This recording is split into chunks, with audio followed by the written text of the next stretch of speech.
Okay, the first question is the movement of protoplasm seen in unicellular organisms like amoeba as well as in certain leukocytes and macrophages of our body is called.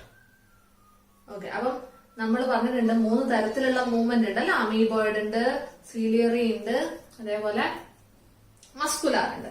അപ്പൊ നമ്മളോട് ചോദിച്ചിരിക്കുന്നത് unicellular അമീബയില് നമുക്കറിയാം അമീബയിൽ ഏത് വെച്ചിട്ടാ pseudopodia വെച്ചിട്ടാണ് move ചെയ്യുന്നത് അല്ലെ. Okay, as well as in certain leucocytes and macrophages. Okay, അപ്പൊ ഇത്തരത്തിലുള്ള മൂവ്മെന്റ്സ് എന്നുവെച്ചാൽ പ്രോട്ടോപ്ലാസത്തിന്റെ ഉള്ളിൽ നടക്കുന്ന മൂവ്മെന്റ്സ് അതിനെയാണ് നമ്മൾ പ്രോട്ടോപ്ലാസ്മിക് സ്ട്രീമിംഗ് എന്ന് വിളിക്കുക. എന്താ വിളിക്കുക? Protoplasmic streaming. ഓക്കെ, ഒരിക്കലും ഞാൻ ഉദ്ദേശിച്ചത് സ്യൂഡോപോഡിയ വെച്ചിട്ടുള്ള മൂവ്മെന്റ് അല്ല. സ്യൂഡോപോഡിയ വെച്ചിട്ടുള്ള മൂവ്മെന്റ് എന്തിനു വേണ്ടിയിട്ടാ? ഫുഡിനെ എൻട്രാപ്പ് ചെയ്യാനും അതേപോലെ അവർക്ക് മൂവ് ചെയ്ത് പോകാനുമാണ്.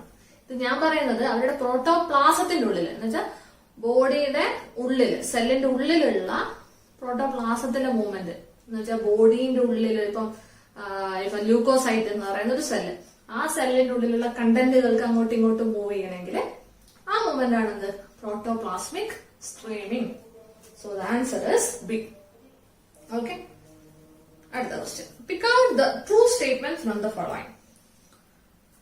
A, involuntary movements which result in a change of place or location are called locomotion. Involuntary movement ഉണ്ട്, വോളണ്ടറി മൂവ്മെന്റ് ഉണ്ട്. എന്താ ഇൻവോളണ്ടറി മൂവ്മെന്റ് എന്ന് വെച്ചാൽ നമ്മുടെ സഹായം ഇല്ലാതെ അല്ലെങ്കിൽ നമുക്ക് കൺട്രോൾ ചെയ്യാൻ പറ്റാത്ത മൂവ്മെന്റ് ആണ് ഇൻവോളണ്ടറി അല്ലെ. For example movement of our oesophagus അല്ലെ, അല്ലെങ്കിൽ നമ്മുടെ ബോഡിന്റെ ഉള്ളിലുള്ള ഓർഗന്റെ മൂവ്മെന്റ്. ഇതൊന്നും നമുക്ക് കൺട്രോൾ ചെയ്യാൻ പറ്റില്ല. ബോഡി ഞാനിപ്പോ ചിക്കൻ കഴിച്ചിട്ടുണ്ട്, സോ നീ നന്നായിട്ട് അങ്ങ് ഡൈജസ്റ്റ് ചെയ്തു, നന്നായിട്ട് അങ്ങ് സ്റ്റൊമക്ക് മൂവ് ചെയ്യൂ, ഇല്ല ഇൻഡസ്റ്റൈൻ മൂവ് ചെയ്യൂ എന്നൊക്കെ പറഞ്ഞാൽ മൂവ് ചെയ്യാൻ പറ്റുമോ? ഇല്ല. പക്ഷെ കൈ എനിക്ക് ഞാൻ വിചാരിച്ച മൂവ് ചെയ്യാം, തല മൂവ് ചെയ്യാം, കാല് മൂവ് ചെയ്യാം. സോ ഞാൻ വിചാരിച്ചിട്ട് മൂവ് ചെയ്യാൻ പറ്റുന്നതാണ് വോളണ്ടറി, പറ്റാത്തത് ഇൻവോളണ്ടറി. ലോക്കോമോഷൻ ഒരു ഇൻവോളണ്ടറി മൂവ്മെന്റ് ആണോ? അല്ല. So that is a false statement. Locomotory structures do not affect any other body movement other than locomotion. അങ്ങനെയൊന്നുമില്ല. ലോക്കോമോട്ടറി ഇപ്പൊ സ്ട്രക്ചേഴ്സ് കൊണ്ട് വേറെ കുറെ മൂവ്മെന്റിന് സഹായിക്കും. ഫോർ എക്സാമ്പിൾ അമീബയുടെ സ്യൂഡോപോഡിയ എന്തിന്? ഫുഡൊക്കെ ഉണ്ടാക്കാൻ, ഫുഡ് എൻട്രാപ്പ് ചെയ്യാൻ സഹായിക്കും അല്ലെ. അടുത്തത്, tentacles in hydra are exclusively meant for food capture. Never. Tentacles food ക്യാപ്ചറിനും സഹായിക്കും, മൂവ്മെന്റിനും സഹായിക്കും. All movements are locomotions, but not all locomotions are movements. തെറ്റാണ്, നേരെ തിരിച്ചാലേ. All movements are locomotions ആണോ? അല്ല. All locomotions are movement, but all movements are not locomotion. So that is also false. Methods of locomotion performed by animals vary with their habitats and the demand of the situation. Okay, അവരുടെ demand of the situation അല്ലെങ്കിൽ അവരുടെ ഹാബിറ്ററ്റിനനുസരിച്ച് ലോക്കോമോഷന്റെ method മാറിക്കൊണ്ടിരിക്കും. Okay, തവള ചാടിച്ചാടിയാണ് പോവാ അല്ലെ, പാമ്പ് എഴഞ്ഞഴഞ്ഞാണ് പോവാ. So അത് അവരുടെ ഹാബിറ്ററ്റിനും അവരുടെ സിറ്റുവേഷൻ അനുസരിച്ചിട്ടൊക്കെ പലരുടെയും ലോക്കോമോഷൻ പലതായിരിക്കും. So the answer is E. Third question. Amoeboid movement is affected by amoeboid ഏതാ? സ്യൂഡോപോഡിയ അല്ലെ. A pseudopodia, B cilia, C microfilaments, D muscles. അമീബയ്ക്ക് സ്യൂഡോപോഡിയ അല്ലാതെ വേറൊരാളും കൂടെ മൂവ്മെന്റ് സഹായിക്കുന്നുണ്ട്. That is microfilaments. Okay, so മൈക്രോഫിലമെന്റ്സും അമീബയുടെ മൂവ്മെന്റ് സഹായിക്കുന്നുണ്ട് കേട്ടോ. സോ മൈക്രോഫിലമെന്റിനെ പറ്റി നമ്മള് മറ്റേ cell the unit of life എന്ന ചാപ്റ്ററിൽ പറഞ്ഞിട്ടുണ്ട്. മൈക്രോഫിലമെന്റ്സ് ഓർമ്മയുണ്ടല്ലോ. Muscles are dash in origin. Endodermal, mesodermal, ectodermal. ഏതാ? മീസോഡർമൽ അല്ലെ. മീസോഡർമൽ ഒറിജിൻ ആണ് മസിൽസ്. മസിൽസ് അതേപോലെ കണക്റ്റീവ് ടിഷ്യൂസ്, ബ്ലഡ്, ഇവരൊക്കെ എന്ത്? മീസോഡർമൽ ഒറിജിൻ ആയിരിക്കും. എക്ടോഡർമൽ ഒറിജിൻ എന്ന് വെച്ചാൽ കുറച്ചുകൂടെ നമ്മുടെ എപ്പിത്തീലിയം എന്ന് വെച്ചാൽ പുറത്തെ സാധനങ്ങളില്ലേ, സ്കിന്ന്, പിന്നെ ഹെയർ, ഇതൊക്കെയാണ് എന്ത്? എക്ടോഡർമലിന്റെ ഒറിജിൻ. എൻഡോഡർമൽ എന്ന് വെച്ചാൽ കുറച്ചുകൂടി ഇന്റേണൽ ഓർഗൻസ് ഒക്കെ എന്തായിരിക്കും? എൻഡോഡർമൽ ആയിരിക്കും. മീസോഡർമൽ എന്ന് വെച്ചാൽ ഇതിന്റെ ഇടയിൽ കാണുന്ന മസിൽസ്, ബ്ലഡ്, ലിംഫ്, ഇതൊക്കെയാണ് എന്ത്? മീസോഡർമലിന്റെ origin. Okay, so answer is mesodermal. Muscle constitute about dash percentage of our body weight. എത്ര പെർസെന്റേജ് ആണ് മസിൽസ്? അത് നമ്മുടെ NCERT-യിലുള്ള ഡയറക്ട് സാധനമാണ്. 40 to 50% കേട്ടോ. D is the answer. The one which is a special property of the muscle: excitability, contractility, extensibility, elasticity, all the above. Yeah. 4 നമ്മുടെ മസിലിന്റെ features ആണ് അല്ലെ. Excite ചെയ്യാൻ പറ്റും അല്ലെ, എക്സൈറ്റഡ് ആവും പെട്ടെന്ന്.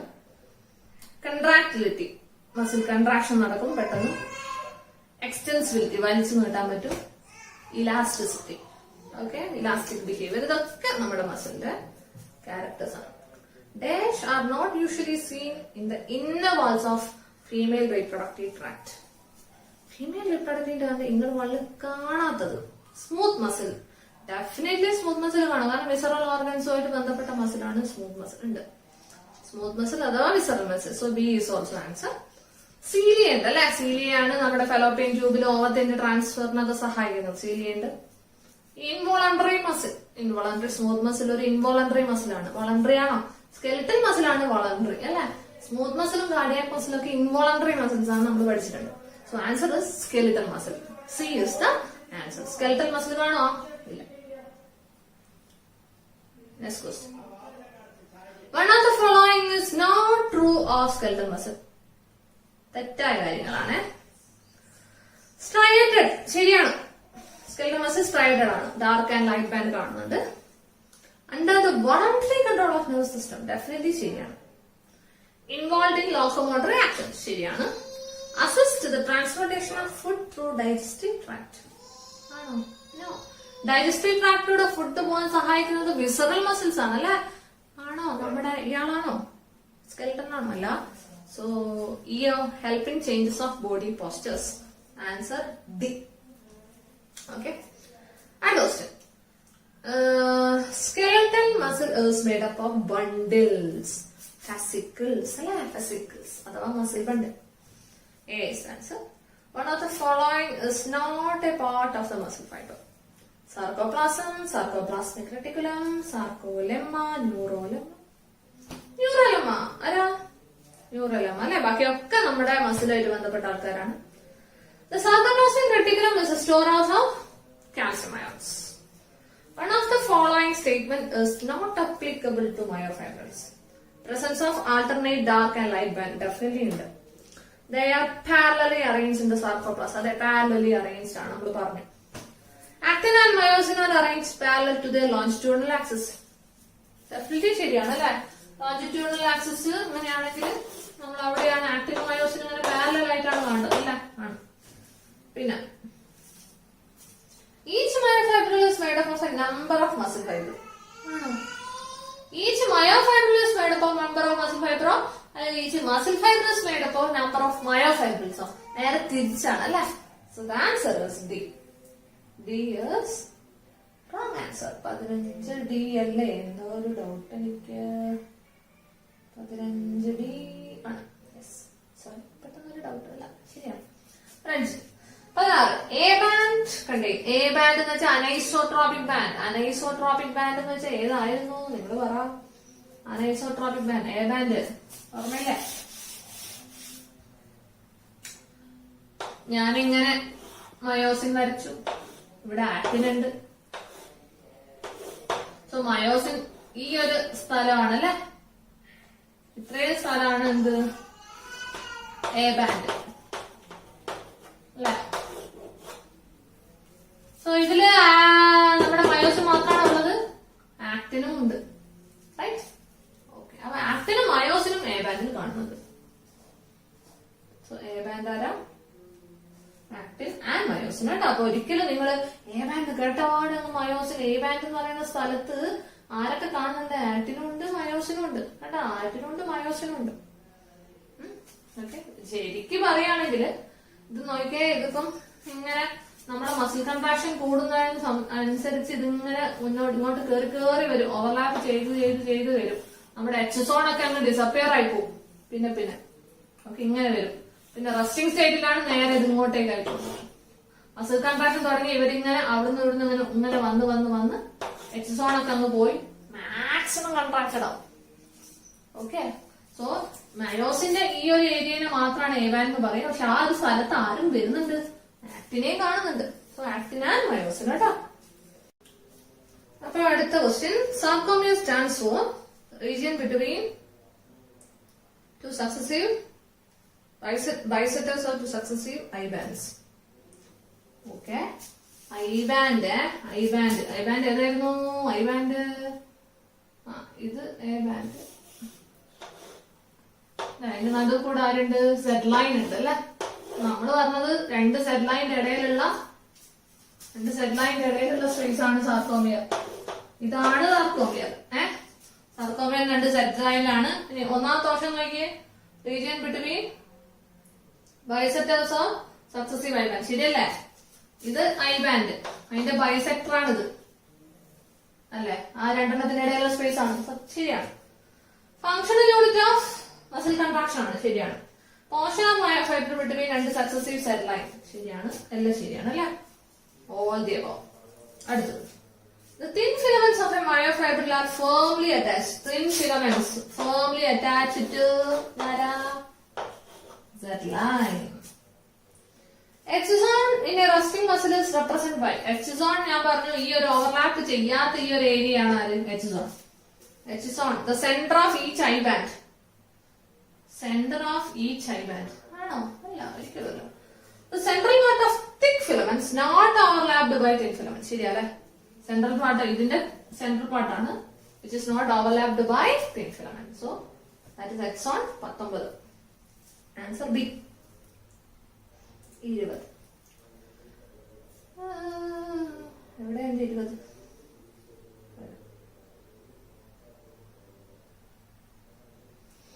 The center of the A band and അടുത്ത options പറയണോ? Central part of thin filaments not, ഒരിക്കലല്ല. Central part of thick filament not overlapped by thin ആണ്, അല്ലാണ്ട് central part of thin filament അല്ല. അടുത്തത്, centre of the A band and I band in a muscle fibre are demarcated by dash and dash respectively. Centre of A band centre ഏതാ? ഇതല്ലേ. ഇവിടെ M ലൈനും ഉണ്ട്, അതേപോലെ എച്ച് സോണും ഉണ്ട്, രണ്ടും പറയാം. ഓക്കെ, ഇവിടെ എം ലൈന് തന്നിട്ടില്ല, അവർ എച്ച് സോൺ ആണ് തന്നിരിക്കുന്നത്. ഐ ബാൻഡിന്റെ സെന്ററും സെഡ് ലൈനും. അപ്പൊ H zone and Z line. നമുക്ക് M line and Z line വേണമെങ്കിൽ പറയാം, പക്ഷെ അത് തരാത്തോണ്ട് നമുക്ക് H zone and Z line പറയാം. Option C is the answer. The protein component with which the thin filaments never come in direct contact. Thin filament direct contactൽ വരാത്ത protein ആരാ? Thin filament എന്ന് വെച്ചാൽ ഇവരാണ്, ഐ ബാൻഡ് ആണ്. ട്രോപ്പോണിനുമായിട്ട് contact ഉണ്ട്, ട്രോപ്പോമയോസിൻ ഉണ്ട്, heavy മെറോമയോസിൻ ഉണ്ട്, ലൈറ്റ് മെറോമയോസിനായിട്ട് കോണ്ടാക്ട് ഇല്ല അല്ലെ. നമുക്കറിയാം തിൻ ഫിലമെന്റും തിക് ഫിലമും ഓവർലാപ്പ് ചെയ്യുന്ന സമയത്ത് ഹെഡ് മയോസിന്റെ ഹെവി മെറോമയോസിൻ അല്ലെ, ഹെഡ് പാർട്ടുമായിട്ടാണ് ഓവർലാപ്പ് ചെയ്യുന്നത്, ടെയിലുമായിട്ട് കണക്ഷനേ വരുന്നില്ല. So the answer is D, light meromyosin. Light meromyosin. Dash is a polymeric protein. F actin polymer ആണ് അല്ലെ, made up of G actin. B അല്ല. Myosin is also polymer. ആരുടെ പോളിമറാ? മെറോമയോസിന്റെ പോളിമർ ആണ്. So answer is both A and C. Select the true statement from the following. The heavy meromyosin component project as cross arm from the thick filament. ശരിയാണ്. Troponin filaments run close to the effectin throughout its length. ആണോ? Troponin filament ആണോ throughout the length പോകുന്ന? അല്ല, tropomyosin ആണ്. The globular head of myosin has no enzymatic activity. വെറും തെറ്റാണ് അല്ലെ. enzymatic activity ഉണ്ട്. ഏത് enzyme? ATPase. ATP binding sites are present on actin. അല്ല, മയോസിന്റെ മുകളിലാണുള്ളത്. തെറ്റാണ്. The resting state, the active binding sites on the active filaments of myosin remain exposed ആണോ? അല്ല, remain masked ആണ് അല്ലേ. So answer is A. 24. Sliding filament theory explains the mechanism of muscle contraction. C is the answer. Sliding filament theory was put forward by option D is the answer with ആരൊക്കെയാ? A.F. Huxley and H.E. Huxley. A.F. Huxley H.E. Huxley കൂടെയാണ് ഈ theory പറഞ്ഞത് കേട്ടോ. During muscle contraction, myosin act as D is the answer. Calcium dependent ATP is enzyme. Calcium dependent ATP is enzyme. Then, according to sliding filament theory, contraction of a muscle fiber takes place by the sliding of thin filaments over thick filaments. B is the answer. Termination of neuron cell on a muscle fiber. Neuron സെല്ലിന്റെ ഏറ്റവും last ഭാഗം muscle ഫൈബറിന് അടുത്തത് muscle fibre ആണ് start ചെയ്യുന്നത്. അപ്പൊ ന്യൂറോണിന്റെ ഏറ്റവും അവസാനത്തെ ഭാഗത്തിനാണ് നമ്മൾ മോട്ടോർ ആൻഡ് പ്ലേറ്റ് എന്ന് പറയുന്നത് കേട്ടാ. ന്യൂറോണിന്റെ അവസാന ഭാഗം. സോ ഒരു ന്യൂറോണും രണ്ട് ന്യൂറോണും വരുമ്പോ അടുത്ത ന്യൂറോണും വരുമ്പോ ആ ന്യൂറോണുകളുടെ അവസാന ഭാഗത്തിന് നമ്മൾ പറയില്ല. ഓക്കെ, ഒരു ന്യൂറോണും അടുത്ത മസിലാണ് വരുന്നതെങ്കിൽ ആ ന്യൂറോണിന്റെ ലാസ്റ്റ് പാർട്ടിനാണ് നമ്മൾ മോട്ടോർ ആൻഡ് പ്ലേറ്റ് എന്ന് പറയാം. ആ ജംഗ്ഷൻ നമ്മള് ന്യൂറോ മസ്കുലർ ജംഗ്ഷൻ എന്ന് പറയും. So answer B. The first step of muscle contraction is liberation of calcium from sarcoplasmic reticulum. C is the answer. 30. According to sliding filament theory, during muscle contraction, length of eye band is reduced. Length of eye band is reduced. ശരിയാണോ? നോക്കിക്കേ, നമ്മുടെ I band എന്ന് ചെയ്തായിരുന്നു. ഇതാണ് I band അല്ലേ? This is I band അല്ലല്ലോ, ഇതാണ് I band. So muscle കൺട്രാക്ഷന്റെ സമയത്ത് ഐ ബാൻഡിന്റെ ലെങ്ത് ഡെഫിനറ്റ്ലി കുറയൂലേ? കുറയും. ഐ ബാൻഡിന്റെ ലെങ്ത് കുറയും അല്ലെ? ഇങ്ങനെ വരുമ്പോ ഐ ബാൻഡ് കുറയുന്നുണ്ട്. എവിടെ പോയി? എച്ച് സോൺ ഡിസപ്പിയർ ആവും അല്ലെ? ഓവർലാപ്പ് ചെയ്ത ചിലപ്പോൾ എച്ച് സോൺ ഡിസപ്പിയർ ആയി പോവാം. Length of A band remains unchanged. A band എന്ന് വെച്ചാൽ ഈ മയോസിനുള്ള ഈ ഒരു ഭാഗത്ത് ഇതാണ് എന്ത്? എ ബാൻഡ് അല്ലെ? ഈ ഭാഗമാണ് എ ബാൻഡ്. അത് ലെങ്ത് പോവോ? ഇല്ല. അത് എത്ര ആക്ടിനിങ് ഉള്ളോട്ട് കയറിയാലും ഇത് അങ്ങനെ തന്നെ നിൽക്കും, ചുരുങ്ങൊന്നുമില്ല, അങ്ങനെ തന്നെ നിൽക്കും. സോ എ ബാൻഡിന് മാറ്റമൊന്നുമില്ല. Sarcomere shorten. Sarcomere shortened. So all the above is the answer. The direct and immediate effect produced by the release of calcium ions into the sarcoplasm. Calcium ion release ചെയ്ത ഉടനെ എന്താ സംഭവിക്കുക? Calcium ion പോയിട്ട് troponinate bind ചെയ്യില്ല. It's binding with troponin subunit. Answer is A. During muscle fatigue, dash accumulates in the muscle. ആരാടോ muscle ഫാറ്റിക്കിന്റെ സമയത്ത് accumulate ചെയ്യുക? ലാക്ടിക് ആസിഡ് അല്ലെ? ആരാ? അനേറോബിക് റെസ്പിറേഷൻ നടക്കും, ലാക്ടിക് ആസിഡ് ഉണ്ടാവും. ലാക്ടിക് ആസിഡ് അക്യുമുലേറ്റ് ചെയ്യും. അപ്പോഴാണ് നമുക്ക് വേദന വരിക മസിലിന്. അതുകൊണ്ടാണ് നമ്മൾ ഭയങ്കരമായിട്ട് യോഗ ചെയ്യണം, ഓക്സിജൻ മാക്സിമം കിട്ടണം എന്ന് പറയുന്നത്. ഓക്സിജൻ മാക്സിമം കിട്ടിയാൽ എയറോബിക് റെസ്പിറേഷൻ ആണ് നടക്കുക. അപ്പൊ ഒരിക്കലും ലാക്ടിക് ആസിഡ് ഉണ്ടാവില്ല, മസിൽ ഫാറ്റിക് ഉണ്ടാവില്ല കേട്ടോ. അപ്പം നമ്മൾ മസിൽ പെയിന്, കാലുവേദന, കൈവേദനക്കൊക്കെ യോഗ നല്ലതാന്ന് പറയുന്നത് ഇതുകൊണ്ടാണ് കേട്ടോ. അറിയാലോ. The muscles contain a red colored oxygen storing pigment. മസിലില് ഓക്സിജൻ സ്റ്റോർ ചെയ്യുന്ന പിഗ്മെന്റ് ഉണ്ട്. That is myoglobin. ആരാ? മയോഗ്ലോബിൻ. ഹീമോഗ്ലോബിൻ പോലെ തന്നെ ബ്ലഡില് ഹീമോഗ്ലോബിൻ, അതേപോലെ മസിലില് കാണുന്ന പിഗ്മെന്റ് ആണ് myoglobin. Aerobic muscles do not possess numerous mitochondria. Never. Aerobic muscle ഇഷ്ടം പോലെ മൈറ്റോകോൺട്രിയ ഉണ്ടാവും. ഓക്കെ, ഇനി have high amount of sarcoplasmic reticulum. No. Less amount of sarcoplasmic reticulum ആയിരിക്കും aerobic muscle ഉണ്ടാവുക. അപ്പൊ നമ്മൾ മസിൽസിനെ റെഡ് മസിൽസ് എന്നും വൈറ്റ് മസിൽസ് എന്നും രണ്ടായിട്ട് ഡിവൈഡ് ചെയ്യും. ഏതൊക്കെ? റെഡും വൈറ്റ്. ഓക്കെ, റെഡില് കൂടുതൽ ബ്ലഡ് കാപ്പിലറീസ് ഒക്കെ കൂടുതൽ ഉള്ളതുകൊണ്ടാണ് റെഡ് മസിൽ, അതിലാണ് മയോഗ്ലോബിൻ ഒക്കെ കാണും. വൈറ്റ് മസിൽസില് മയോഗ്ലോബിൻ ഉണ്ടാവില്ല, അതുകൊണ്ട് തന്നെ വൈറ്റ് കളർ ആയിരിക്കും. റെഡ് മസിലാണ് എയറോബിക് റെസ്പിറേഷൻ കൂടുതൽ, അല്ലെങ്കിൽ എയറോബിക് ആയിട്ടുള്ള പരിപാടീസ് കൂടുതൽ നടക്കുക എവിടെയാ? റെഡിലാണ്. മറ്റേത് എയറോബിക് കുറവായിരിക്കും. കൺട്രാക്ഷൻ കൂടുതൽ, പെട്ടെന്ന് കൺട്രാക്ഷൻ ഒക്കെ നടക്കുക വൈറ്റ് മസിൽസിലാണ്. ഫോർ എക്സാമ്പിൾ ഐബോളില് മസിലൊക്കെ വൈറ്റ് ആണ്, കൺട്രാക്ഷൻ പെട്ടെന്ന് നടക്കൂലേ.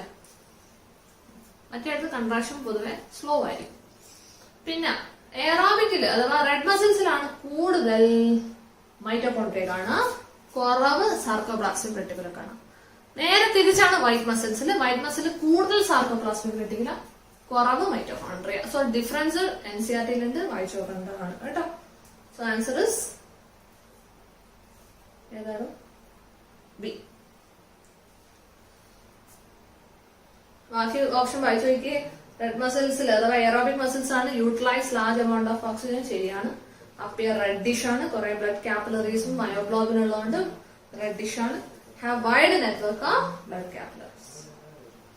Red muscles are usually seen in birds and mammals. ബേർഡ്സിലും മാമൽസിലും കേട്ടോ. In man the endoskeleton is made of. Okay, നമ്മുടെ എക്സോസ്കെൽട്ടണും എൻഡോസ്കെൽട്ടണും ഉണ്ട് അല്ലെ. എക്സോസ്കെൽട്ടൺ ആണ് നമ്മുടെ നഖം, നമ്മുടെ മുടിയൊക്കെ. Endoskeleton is made up of bones and cartilage. Bones and cartilage. One of the following is not a function of skeletal system. Protection of vital organs, formation of RBC, muscle attachment, support, destruction of RBC. ആദ്യത്തെ 4 ശരിയാണ്. RBC ഒക്കെ ഉണ്ടാവുക bone മാരോന്റെ ഉള്ളിലാണ്. Correct ആണ്. Vital ഓർഗൻസിനെ protect ചെയ്യുന്നുണ്ട് muscle. Okay, skeletal system protect ചെയ്യുന്നുണ്ട് അല്ലെ. Muscle attachment ഉണ്ട്, സപ്പോർട്ട് ഉണ്ട്. ഡിസ്ട്രക്ഷൻ ഓഫ് RBC സ്പ്ലീനിലാണ് നടക്കുക. എവിടെയാ? സ്പ്ലീനില്. അവിടെ സ്കെലിറ്റൽ സിസ്റ്റമായിട്ട് വലിയ ബന്ധമൊന്നുമില്ല കേട്ടോ. സോ ഈ is the answer. Contracting soles are present in. ഞാൻ പറഞ്ഞിട്ടുണ്ട് ബോൺസും ഉണ്ട് കാർട്ടിലേജും ഉണ്ട് അല്ലെ. ബോൺസും കാർട്ടിലേജും ഉണ്ടല്ലോ. ബോൺസിന്റെ സെല്ലുകളെ നമുക്ക് ഓസ്റ്റിയോസൈറ്റ് എന്ന് വിളിക്കും. എന്താ വിളിക്കാം? ഓസ്റ്റിയോസൈറ്റ്. ഇനി നമ്മുടെ കാർട്ടിലേജിന്റെ സെല്ലിനെ നമുക്ക് കോൺഡ്രോസൈറ്റ് എന്ന് വിളിക്കാം. ഓസ്റ്റിയോസൈറ്റും കോൺഡ്രോസൈറ്റും. ബോൺസിന്റെ extra cellular matrix. Extra cellular bone എങ്ങനെയാണെങ്കിൽ എങ്ങനെയാണ് ബോൺ കാണുന്നത്? ഇപ്പൊ കുറെ സെൽസ് ഉണ്ട് അവിടെ ഇവിടെയൊക്കെ. ഈ സെൽസിനെ നമ്മൾ ഓസ്റ്റിയോസൈറ്റ്സ് എന്ന് വിളിക്കും. അതിന്റെ എക്സ്ട്രാ സെല്ലുലാർ മെട്രിക്സില് ആണ് കാൽസ്യം ഒക്കെ കാണാൻ പറ്റും. നേരെ കാർട്ടിലേജ് വരുമ്പോൾ സെല്ലുകൾ നമ്മൾ കോൺട്രോസൈറ്റ് എന്ന് പറയും. അതിന്റെ എക്സ്ട്രാ സെല്ലുലാർ മെട്രിക്സിലുള്ള സാധനങ്ങൾ നമ്മൾ കോൺട്രോയിറ്റിംഗ് സാൾട്ട് എന്നാണ്. എന്താ പറയുക? Chondroitin salt. Answer is matrix of cartilage. Yeah, matrix of cartilage. So C is the answer. The axial skeleton and appendicular skeleton each comprises respectively axial എത്രയുടെ 80, appendicular 126. So 80 bonds and 126 bonds. B is the answer. The cranial and facial bonds of the skull. Cranial എത്രയായിരുന്നു? Cranial തലയിൽ എത്രയായിരുന്നു? സ്കള്ളില് ടോട്ടലാ ചോദിക്കുന്നത്. ക്രേനിയല് facial 14, cranial 8. 14 8 22 40. A is the answer. Part of the skull through which the spinal cord passes out to the vertebral column. Part of the skull. നമുക്കറിയാം spinal cord സ്കള്ളിന്ന് start ചെയ്യുന്നുണ്ട്, vertebral കോളത്തിലൂടെ spinal cord pass ചെയ്യുന്നുണ്ട്. Okay, vertebral കോളത്തിന്റെ നടുവിൽ ഓരോ വെർട്ടിബ്രലിനും നടുവിലുള്ള neural canal എന്ന് പറയുന്ന ഒരു ഓട്ടയിലൂടെയാണ് ഇത് പാസ് ചെയ്യുന്നത്. ഓക്കെ, സ്കള്ളിന്റെ ഏത് ഭാഗത്തു നിന്നാണ് ഇത് ഇറങ്ങുന്നതെന്നാ ചോദിക്കുന്നത്. നമ്മളൊരു സ്കള്ള് കിട്ടി നിങ്ങൾ തിരിച്ചു നോക്കിയാല് നിങ്ങൾക്കൊരു വലിയൊരു ഓട്ട കാണാം. തലയോട്ടിയുടെ തിരിച്ചു നോക്കിയാലും മുന്നിലല്ലാതെ ഉള്ളിലത്തെ ഭാഗം നോക്കിയാൽ വലിയൊരു ഓട്ട കാണാം. അത് നമ്മൾ ഫൊറാമൻ മാഗ്നം എന്ന് വിളിക്കുക. എന്താ വിളിക്കുക? ഫൊറാമൻ. അപ്പൊ ഇതാണ് തലയെങ്കിൽ ഇതിന്റെ ആ ഒരു സ്പൈനൽ കോഡ് ഇവിടെ ഇറങ്ങുന്ന ഒരു ഭാഗം, സ്കള്ളിന്റെ ഭാഗം, അതിനെയാണ് ഫൊറാമൻ മാഗ്നം എന്ന് പറയുക. അതിലൂടെയാണ് സ്പൈനൽ കോഡ് വെർട്ടിബ്രൽ കോളത്തിലോട്ടേക്ക് പോവുക. So answer is C. Neural canal എന്ന് വെച്ചാൽ വെർട്ടിബ്രയുടെ പാർട്ടാണ്. സ്പൈനൽ കോഡ് പോകുന്ന വെർട്ടിബ്രയുടെ പാർട്ടാണ് ന്യൂറൽ കനാൽ. സ്കള്ളിന്റെ പാർട്ട് ഫൊറാമൻ മാഗ്നം ആണ് കേട്ടോ. ഫൊറാമൻ എന്ന് വെച്ചാൽ ആ ഒരു ഓവൽ ഷേപ്ഡ് ഓപ്പണിങ്ങിനാണ് നമ്മൾ ഫൊറാമൻ എന്ന് പറയുന്നത്. Tongue is supported by a bone present on the floor of the buccal cavity. Buccal cavity floor കാണുന്ന ടങ്ങിനെ സപ്പോർട്ട് ചെയ്യുന്ന ആ ഒരു ബോണിനെ നമ്മൾ എന്താ വിളിച്ചത്? യു ഷേപ്ഡ് ബോൺ നമ്മൾ ഹയോയിഡ് ബോൺ എന്നാണ് വിളിച്ചത്. Hyoid bone. ഇനി from the given diagram match the following and identify the correct option. A. മൂക്കിന്റെ ഇടയിലുള്ള ബോൺ ഏതാ? നെസൽ ബോൺ അല്ലെ? സോ എ എന്ന് വെച്ചാൽ 5. ബി നോക്കിക്കേ നിങ്ങൾ, ബി താഴെ മാൻഡിബിൾ ആണ് കാണിച്ചിരിക്കുന്നത്. Mandible, B mandible. സി നോക്കിക്കേ, ഇത് ഈ ബോൺ ഏതാ? Frontal bone. ഏതാ? ഫ്രണ്ടൽ. ഓ, ഞാൻ നേരത്തെ ഫേഷ്യൽ എന്നാ പറഞ്ഞത്. ഈ ബോണ് ഫേഷ്യൽ അല്ലേ, ഫ്രണ്ടൽ ആട്ടാ പറഞ്ഞത്. ഫ്രണ്ടൽ, പെറൈറ്റൽ, ടെമ്പറൽ, ഓക്സിപിറ്റൽ എന്നാണ്. ഫേഷ്യൽ അല്ല. ഫേഷ്യൽ എന്ന് വെച്ചാൽ മുഖത്തുള്ള ബോണാണ് ഫേഷ്യൽ ബോൺ. ഫാഫ മാറിപ്പോയതാണ്. അടുത്തത് ഡി നോക്കിക്കേ, ചെവിന്റെ അടുത്തുള്ള ബോൺ ഏതാ? Temporal bone. ഈ ഏതാ? പെറൈറ്റൽ. ആൻസർ ഏതാ നിങ്ങൾ നോക്കിക്കോ, എനിക്കറിയില്ല. 44. Axis is the name of. Axis is the name of. First cervical vertebrae ആണോ സെക്കൻഡ് ആണോ? സെക്കൻഡ് cervical vertebrae അല്ലെ. ഫസ്റ്റ് cervical vertebrae atlas ആയിരുന്നു. Second is axis. Smooth rounded protuberances present at the posterior end of the cranium. എന്നുവെച്ചാല് നമ്മുടെ cranium, തല vertebral കോളമായിട്ട് attach ചെയ്തിരിക്കണല്ലോ. തലയുടെ ഏത് ഭാഗമാണ്? ഒരു പ്രൊട്രബറൻസ് എന്ന് വെച്ചാൽ ഒരു കൂർത്തൊരു ഭാഗമുണ്ട് തലയുടെ. അതും വെർട്ടിബ്രയുടെ അറ്റ്ലസും കൂടെയാണ് ആർട്ടിക്കുലേറ്റ് ചെയ്തിരിക്കുന്നത്. അപ്പൊ ഇതാണ് വെർട്ടിബ്രൽ കോളം, ഇതാണ് വെർട്ടിബ്രൽ കോളം, ഇതാണ് നമ്മുടെ സ്കൾ എന്ന് വെച്ചാൽ. അപ്പൊ സ്കളിന്റെ ഏറ്റവും താഴത്തെ ഒരു ഭാഗമുണ്ട്, അതിനാണ് നമ്മള് ഓക്സിപിറ്റൽ കോണ്ടൈൽ എന്ന് വിളിക്കുക. എന്താ വിളിക്കുക? Occipital condyle. അപ്പൊ ഇതാണ് ഓക്സിപിറ്റൽ കോണ്ടൈൽ, ഇങ്ങനെ തുറച്ചിരിക്കുന്ന ഒരു ഭാഗമാണ്. അതാണ് നമ്മുടെ വെർട്ടിബ്രേറ്റ് ആർട്ടിക്കുലേറ്റ് ചെയ്ത് നിൽക്കുന്നത്. ഇതിനെയാണ് എന്ത് വിളിക്കുന്നത്? സ്കളിന്റെ ഈ ഭാഗത്തിനെയാണ് എന്ത് വിളിക്കുന്നത്? Occipital condyle. അപ്പൊ ക്വസ്റ്റ്യൻസ് ഒക്കെ കഴിഞ്ഞു, നമ്മളെല്ലാം കവർ ചെയ്തിട്ടുണ്ട്. ഇനി ഡൗട്ടുകൾ ഉണ്ടെങ്കിൽ ഡയറക്റ്റ് ആയിട്ട് ചോദിക്കുക കേട്ടോ. So thank you.